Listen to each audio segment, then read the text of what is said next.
Hi అండి, అందరికీ నమస్తే. Welcome to RK's mother recipes.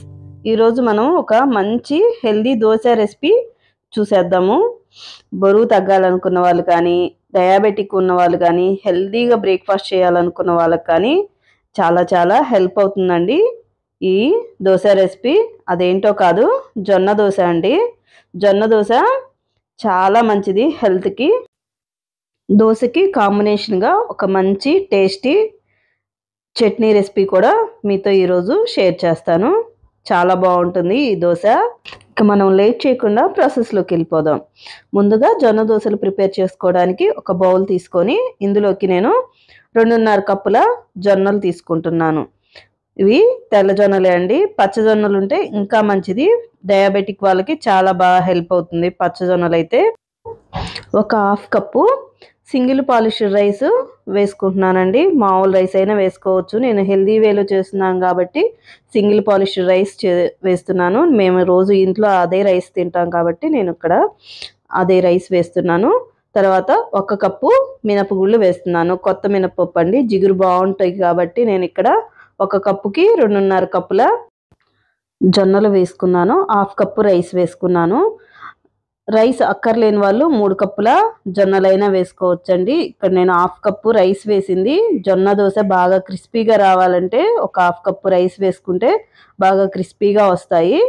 తర్వాత జొన్నల్ని బాగా శుభ్రంగా 4-5 సార్లు బాగా రఫ్ చేసుకుంటూ వాష్ చేసుకోండి. జొన్నల్లో బాగా డస్ట్ ఉంటుంది. 1 టేబుల్ స్పూను మెంతులు కూడా వేసుకొని ఒక 8 గంటల పాటు చక్కగా ఈ జొన్నల్ని బాగా నానబెట్టుకోవాలి. జొన్నలు నానటానికి టైం ఎక్కువే పడుతుందండి. చక్కగా 8 గంటల సేపు నాని అంటే పిండి బాగా మెదుగుతుంది.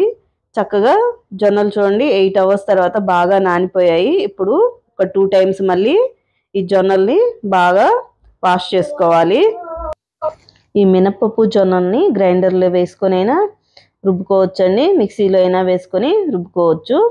బాగా మిక్సీలో వేసేది కూడా మంచిగా దోశ గ్రైండర్లో వేసిన దోశలాగా రావాలంటే కొంచెం కూల్ వాటర్ పోసి మిక్సీ పట్టామంటే మిక్సీ అనేది వేడెక్కదు. పిండి రుబ్బేటప్పుడు చక్కగా మెత్తగా పిండిని మిక్సీ పట్టుకోవాలి. చక్కగా ఈ జొన్న పిండి అంతా మిక్సీ పట్టుకున్న తర్వాత ఒక 8 అవర్స్ ఫర్మెంటేషన్ చేసుకోవాలి. ఇది వింటర్ కాబట్టి 8 అవర్స్ పడుతుందండి. అదే సమ్మర్లో అయితే తొందరగానే ఫర్మెంటేషన్ అవుతుంది. ఒక 4 అవర్స్ టు 5 అవర్స్ లోపే ఫర్మెంటేషన్ అవుతుంది. తర్వాత ఇక్కడ నేను ఒక మంచి చట్నీ రెసిపీ చూపిస్తాను మీకు ఈరోజు.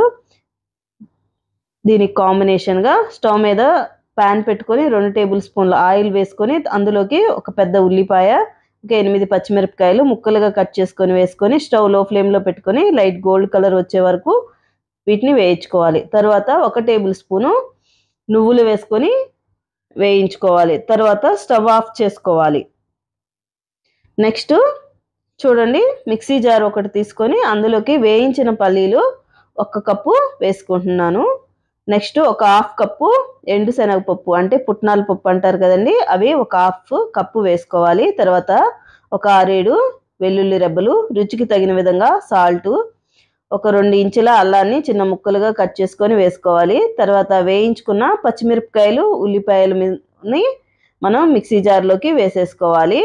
నెక్స్ట్ మిక్సీ జార్లోకి నానబెట్టుకున్న 2 రెమ్మల చింతపండు వాటర్తో సహా వేసేసుకోవాలి.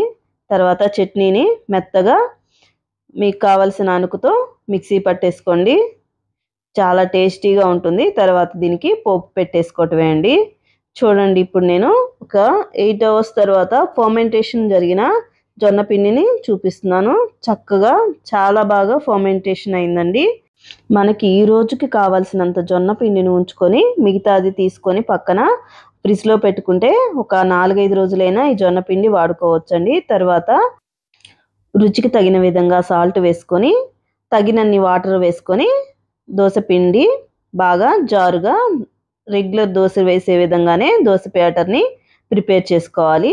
స్టవ్ మీద పెనం పెట్టేసుకొని బాగా హీట్ చేసిన తర్వాత కొంచెం ఆయిల్ పెట్టుకొని పెనాన్ని గ్రీస్ చేసుకోవాలి. ఉల్లిపాయతో లేదా టిష్యూ పేపర్తో అయినా చక్కగా తుడిచేసుకోవచ్చు. ఇది నేను ఐరన్ పెనం మీదే దోశలు వేస్తున్నానండి. చక్కగా పెనం బాగా కాలిన తర్వాతే దోశని వేసుకోవాలి.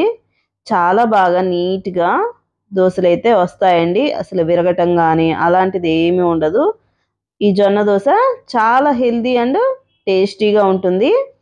తర్వాత కొంచెం ఆయిల్ వేసుకొని దోస మీద ఆయిల్‌ని బాగా ఈవెన్‌గా స్ప్రెడ్ చేసేసుకొని ఒకవైపు దోస కాలిన తర్వాత రెండో వైపు కూడా టర్న్ చేసుకొని వేసుకొని కాల్చుకొని చక్కగా దోసను తీసేసుకోవటమే అండి.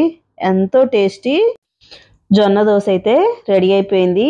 దానికి కాంబినేషన్‌గా చాలా టేస్టీ పల్లీ చట్నీ కూడా మీకు చూయించాను కదండీ! చాలా బావుంటుంది. ఈ 2 కాంబినేషన్ అయితే చాలా టేస్టీగా ఉంటాయి. వీడియో గనక మీకు నచ్చినట్లయితే వీడియోని లైక్ చేసి మీ ఫ్రెండ్స్ అండ్ ఫ్యామిలీ మెంబర్స్‌కి షేర్ చేయండి.